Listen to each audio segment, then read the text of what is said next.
ખાડી દેશોમાં ચાલી રહેલા યુદ્ધ વચ્ચે એક તરફ ગેસની અછત જોવા મળી રહી છે, તેઓ સુરતના સચિનમાં ચાલતા ગેરકાયદે ગેસ સિલિન્ડર રિફિલિંગનો રેકેટનો પોલીસે પર્દાફાશ કરી નાખ્યો છે.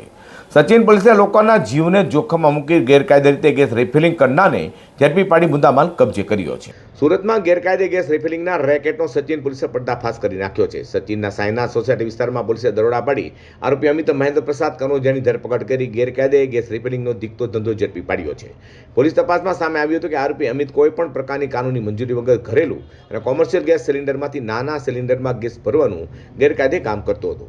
આ કામગીરીથી આસપાસના લોકોના જીવને ગંભીર જોખમ ઊભું થયું હતું.